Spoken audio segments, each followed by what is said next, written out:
بسم اللہ الرحمن الرحیم۔ شروع اللہ کے نام سے جو بڑا مہربان اور نہایت رحم والا ہے۔ حضرت سعد بن ابی وقاص رضی اللہ تعالی عنہ فرماتے ہیں کہ میں نے جنگ احد کے دن نبی پاک صلی اللہ علیہ وآلہ وسلم کے دائیں بائیں نہایت سفید کپڑے پہنے ہوئے دو اشخاص کو دیکھا جو خوب کافروں سے لڑ رہے تھے۔ میں نے ان اشخاص کو اس سے پہلے کبھی نہیں دیکھا تھا۔ یہ جبرائیل علیہ السلام اور میکائیل علیہ السلام دو فرشتے تھے۔ اللہ نے رسول پاک صلی اللہ علیہ وآلہ وسلم کی مدد کے لیے بہت سی لڑائیوں میں فرشتے بھیجے۔ چنانچہ بدر کی لڑائی میں قرآنی ارشاد کے مطابق 5000 فرشتے مدد کو آئے۔ اسی طرح جنگ حنین اور احد میں بھی فرشتے مدد کو آئے۔ فرشتوں کا مدد کو آنا آپ صلی اللہ علیہ وآلہ وسلم کی معجزات میں سے ہے۔ صحیح مسلم میں ابن عباس رضی اللہ تعالی عنہ سے روایت ہے کہ جنگ بدر کے دن ایک انصاری مسلمان ایک مشرک کے پیچھے دوڑ رہا تھا۔ اچانک اس انصاری نے کوڑے مارنے کی آواز سنی اور اس کے ساتھ یہ آواز بھی آئی جیسے کوئی سوار کہہ رہا ہو، بڑھ کر چل۔ انصاری نے سامنے جو دیکھا تو مشرک چت پڑا ہوا تھا، اس کی ناک اور منہ پھٹ گیا۔ انصاری نے نبی پاک صلی اللہ علیہ وآلہ وسلم کی خدمت میں حاضر ہو کر یہ واقعہ بیان کیا تو آپ صلی اللہ علیہ وآلہ وسلم نے فرمایا کہ تم سچ کہتے ہو، تیسرے آسمان کا فرشتہ ہماری مدد کو آیا تھا۔ ابن اسحاق اور بہقی میں روایت ہے کہ میں بدر کی لڑائی میں ایک مشرک کو مارنے کے لیے جھپٹا۔ میری تلوار اس پر پڑنے سے پہلے کیا دیکھتا ہوں کہ اس کا سر زمین پر پڑا ہوا ہے۔ حاکم بہقی اور ابو النعیم میں سہل بن حنیف سے اس طرح کی ایک روایت ہے کہ بدر کے دن ہم تلوار کا اشارہ ہی کرتے تھے کہ تلوار مشرکوں کے سر تک پہنچنے سے قبل ہی ان کا سر کٹ کر زمین پر گر پڑتا تھا۔ یہ فرشتوں کی مدد تھی جو مسلمانوں کی طرف سے کفار قتل کرنے کے لیے بھیجے گئے۔ یہ نبی پاک صلی اللہ علیہ وآلہ وسلم کا معجزہ ہے۔ بہقی میں ابو بردہ بن نیاز رضی اللہ تعالیٰ عنہ کی روایت ہے، وہ کہتے ہیں کہ نبی پاک صلی اللہ علیہ وآلہ وسلم کی خدمت میں کٹے ہوئے 3 سر لا کر عرض کیا کہ میں ان میں سے 2 کو تو میں نے مارا ہے، تیسرے کا حال معلوم نہیں، یہ کس نے مارا ہے؟ بس اتنا میں نے دیکھا ہے کہ ایک گورا اور لمبا آدمی اس کو قتل کر گیا اور میں نے اس کا سر اٹھا لیا۔ نبی پاک صلی اللہ علیہ وآلہ وسلم نے فرمایا کہ فلاں فرشتہ تھا جس نے اس تیسرے کو قتل کیا۔ بہقی میں صائب بن ابی حبش کی روایت ہے کہ صائب جنگ بدر میں کافروں کی طرف سے لڑنے آئے تھے۔ یہ بیان کرتے ہیں کہ خدا کی قسم جب قریش شکست کھا کر بھاگے تو میں بھی بھاگا۔ اچانک ایک گورا اور لمبا آدمی جو آسمان اور زمین کے درمیان گھوڑے پر سوار آ رہا تھا، اتنے میں عبد الرحمن بن عوف آئے۔ انہوں نے مجھے باندھا ہوا دیکھ کر لشکر والوں سے دریافت کیا اس کو کس نے باندھا ہے؟ پھر بندھا ہوا ہی لے کر مجھے حضور صلی اللہ علیہ وآلہ وسلم کی خدمت میں آ گئے۔ آپ صلی اللہ علیہ وآلہ وسلم نے پوچھا تجھے کس نے باندھا ہے؟ باندھنے والے کو میں نہیں پہچانتا اور جو منظر میں نے باندھتے وقت دیکھا تو وہ بتانا مناسب نہ سمجھا کیونکہ اس میں فرشتے کا ذکر اور اسلام کی سچائی کا ذکر ہو جاتا۔ آپ صلی اللہ علیہ وآلہ وسلم نے یہ سن کر فرمایا تجھے کسی فرشتے نے باندھ دیا ہے۔ امام احمد بن سعد ابن جریر رضی اللہ تعالی عنہ نے ابن عباس رضی اللہ تعالی عنہ سے، بہقی نے حضرت علی رضی اللہ تعالی عنہ سے روایت کیا ہے کہ جنگ بدر میں ابو الیسر رضی اللہ تعالی عنہ نے عباس رضی اللہ تعالی عنہ کو گرفتار کیا تھا، حالانکہ ابو الیسر بہت کمزور اور عباس رضی اللہ تعالی عنہ بہت طاقتور آدمی تھے۔ نبی پاک صلی اللہ علیہ وآلہ وسلم نے ابو الیسر سے پوچھا کہ تم نے عباس رضی اللہ تعالی عنہ کو کیسے قید کیا؟ ابو یسر نے عرض کیا کہ ان کو قید کرنے میں مجھے ایک ایسے شخص کی مدد حاصل تھی جس کو میں نے پہلے نہ دیکھا اور نہ بعد میں۔ حضور صلی اللہ علیہ وآلہ وسلم نے فرمایا کہ معزز فرشتہ تھا جس نے تمہاری مدد کی۔ بہقی کی روایت ہے، سہیل بن عمر رضی اللہ تعالی عنہ آنکھوں دیکھا حال بیان کرتے ہیں کہ جنگ بدر میں بہت سے گورے چٹے آدمی چتکبرے گھوڑوں پر سوار مجھے نظر آئے، ان کا مقابلہ کوئی نہ کر سکتا تھا۔ یہ فرشتے تھے جو سہیل کو نظر آ رہے تھے۔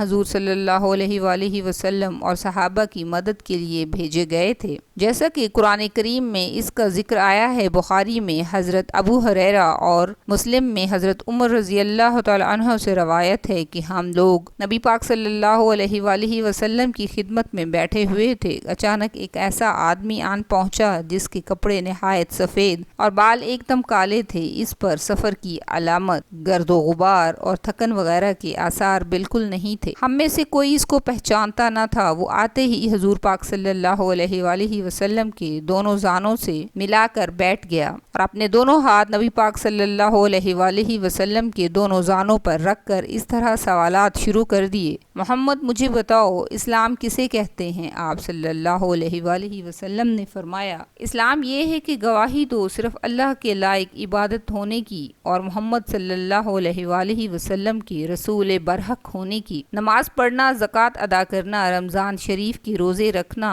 اور اگر وسعت ہو تو کعبہ کا حج کرنا، یہ اسلام ہے۔ اس شخص نے کہا: سچ کہتے ہو؟ صحابہ رضی اللہ تعالی عنہ کا بیان ہے، اس پر ہم لوگ تعجب کر رہے تھے کہ یہ سوال کرتا ہے جس کا مطلب ہے اس کو واقفیت نہیں مگر جواب کی تصدیق کرتا ہے، یعنی اس کو سب کچھ معلوم ہے۔ پھر اس شخص نے دریافت کیا کہ مجھے بتائیے کہ ایمان کسے کہتے ہیں؟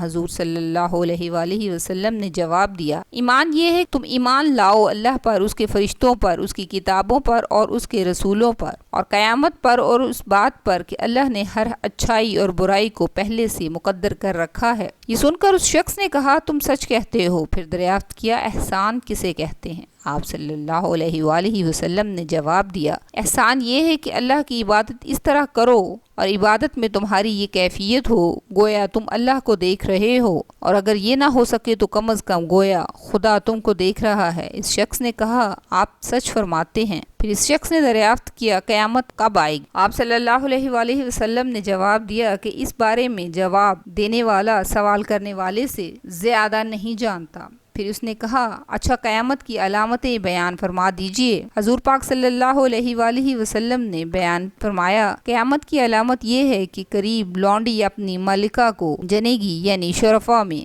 لونڈیاں رکھنے کا رواج زیادہ ہوگا، اور جو لونڈی سے اولاد لڑکا یا لڑکی پیدا ہوگی وہ باپ کی شرافت کی وجہ سے شہزادی ہوگی مگر اس کی ماں لونڈی ہی ہے۔ اشارہ کثرت عیش اور تیش کی طرف ہے، اور یہ مطلب بھی ہو سکتا ہے کہ اولاد نافرمان ہوگی، ماں سے اس طرح گفتگو کرے گی جس طرح کوئی اپنی لونڈی سے بات کرتا ہے۔ ایک علامت یہ بھی ہے کہ مفلس، نادار اور بھوکے ننگے جو بکریاں چراتے ہیں وہ اتنے مالدار ہو جائیں گے، اونچی اونچی عمارتیں تعمیر کریں گے، یعنی پست اقوام بلند ہو جائیں گی اور بڑی بڑی عمارتوں پر فخر کریں گے۔ اتنا سن کر وہ اجنبی شخص چلا گیا۔ اس کے چلے جانے پر حضور پاک صلی اللہ علیہ وآلہ وسلم نے اصحاب رضی اللہ تعالیٰ عنہ کو اس کے پیچھے دوڑا دیا کہ جاؤ اسے واپس بلا کر لاؤ۔ لوگ اس کے پیچھے گئے مگر کوئی نظر نہ آیا۔ تھوڑی دیر بعد حضور پاک صلی اللہ علیہ وآلہ وسلم نے مجھ سے یعنی عمر رضی اللہ تعالیٰ عنہ سے پوچھا کہ تم جانتے ہو یہ سوالات کرنے والا کون تھا؟ اس نے کہا: میں نے کہا اللہ اور اس کے رسول بہتر جانتے ہیں۔ آپ صلی اللہ علیہ وآلہ وسلم نے فرمایا: وہ جبریل تھے، سائل کی صورت میں تم کو دین کی باتیں بتانے آئے تھے۔ فرشتہ بصورت انسان حضور صلی اللہ علیہ وآلہ وسلم کی خدمت میں آنا یہ بھی ایک معجزہ ہے۔ صحیح مسلم میں عمران بن حسین رضی اللہ تعالی عنہ بیان کرتے ہیں کہ مجھے ملائکہ سلام کیا کرتے تھے مگر جب میں نے اپنی ایک بیماری میں اپنے بدن کو داغا تو فرشتوں نے مجھے سلام کرنا چھوڑ دیا۔ پھر اس دن سے میں نے بدن کو داغنا چھوڑ دیا تو فرشتوں نے پھر سے مجھے سلام شروع کر دیا۔ غلامان رسول صلی اللہ علیہ وآلہ وسلم کا اتنا مرتبہ کہ فرشتے سلام کرتے، یہ بھی رسول پاک صلی اللہ علیہ وآلہ وسلم کا معجزہ ہے۔ ابن سعد اور عمار بن یاسر سے روایت ہے کہ حضرت حمزہ رضی اللہ تعالی عنہ نے نبی پاک صلی اللہ علیہ وآلہ وسلم سے عرض کیا کہ مجھے جبریل علیہ السلام کو ان کی اصلی صورت میں دکھا دیجئے۔ آپ صلی اللہ علیہ وآلہ وسلم نے فرمایا: اچھا بیٹھ جاؤ۔ حضرت حمزہ رضی اللہ تعالی عنہ بیٹھ گئے۔ حضرت جبریل علیہ السلام کعبہ پر اترے تو حضور صلی اللہ علیہ وآلہ وسلم نے حضرت حمزہ سے فرمایا کہ نظر اٹھا کر دیکھو۔ حضرت حمزہ رضی اللہ تعالی عنہ نے نظر اٹھا کر حضرت جبریل علیہ السلام کو زمرد کی طرح چمکتا ہوا دیکھا تو بے ہوش ہو کر گر گئے۔ یہ بھی معجزہ ہے کہ جس کو ایک دفعہ انسان دیکھ لے بے ہوش ہو جائے، اسے رسول پاک صلی اللہ علیہ وآلہ وسلم نے بار بار دیکھا۔ ترمذی کی روایت ہے کہ حضرت ابن عباس رضی اللہ تعالی عنہ کا بیان ہے کہ انہوں نے نبی پاک صلی اللہ علیہ وآلہ وسلم کی خدمت میں 2 مرتبہ جبریل علیہ السلام کو دیکھا۔ مسلم میں حضرت ابو ہریرہ رضی اللہ تعالی عنہ سے روایت ہے کہ ایک بار ابو جہل نے لات اور عزیٰ کی قسم کھا کر کہا، اگر میں نے نبی پاک صلی اللہ علیہ وآلہ وسلم کو زمین پر ناک رگڑتے یعنی نماز میں سجدہ کرتے دیکھا تو اپنے پاؤں سے ان کی گردن رون ڈالوں گا۔ اتفاق ایسا ہوا کہ ایک روز نبی پاک صلی اللہ علیہ وآلہ وسلم نماز پڑھ رہے تھے کہ ابو جہل اپنا ارادے کو پورے کرنے کی غرض سے آگے بڑھا، پھر اچانک الٹے پاؤں پھرا جیسے ہاتھوں سے کوئی چیز روک رہا ہو۔ لوگوں نے اس سے ماجرا پوچھا تو اس نے کہا، میں نے اپنے اور محمد صلی اللہ علیہ وآلہ وسلم کے درمیان دہتی آگ کی ایک خندق دیکھی اور بڑا خوفناک منظر دیکھا۔ حضور صلی اللہ علیہ وآلہ وسلم نے فرمایا کہ ابو جہل میرے قریب آتا تو فرشتے اس کے ٹکڑے ٹکڑے کر دیتے۔ حضرت ابو سعد سے روایت ہے کہ اسد بن حضیر رضی اللہ تعالی عنہ ایک رات سورہ بقرہ پڑھ رہے تھے کہ ان کا گھوڑا پاس بندھا ہوا تھا کہ اچانک اچھلنے کودنے لگا۔ اسید نے تلاوت بند کی تو گھوڑے کا کودنا بھی بند ہو گیا، پھر پڑھنا شروع کیا تو گھوڑا پھر سے بھدکنے لگا۔ اسید پھر خاموش ہو گئے تو گھوڑا بھی ٹھہر گیا۔ تیسری دفعہ یہی واقعہ پیش آیا، چنانچہ اسد بن حضیر نے نماز سے فراغت پا کر اپنے لڑکے یحییٰ کو، جو گھوڑے کے قریب ہی سویا ہوا تھا، ہٹا لیا کہ کہیں گھوڑا اس کو کچل نہ دے۔ پھر آسمان کی طرف سر اٹھایا تو کیا دیکھتے ہیں کہ ایک چیز خیمے کی طرف تنی ہوئی ہے اور اس میں چراغاں ہو رہا ہے۔ صبح کو یہ واقعہ نبی پاک صلی اللہ علیہ وآلہ وسلم کی خدمت میں بیان کیا تو آپ صلی اللہ علیہ وآلہ وسلم نے 2 مرتبہ فرمایا، ابن حضیر قرآن پڑھتے رہو۔ ابن حضیر رضی اللہ تعالی عنہ نے عرض کیا، یا رسول اللہ صلی اللہ علیہ وآلہ وسلم، میں ڈر گیا کہ میرا گھوڑا یحییٰ کو روند نہ ڈالے۔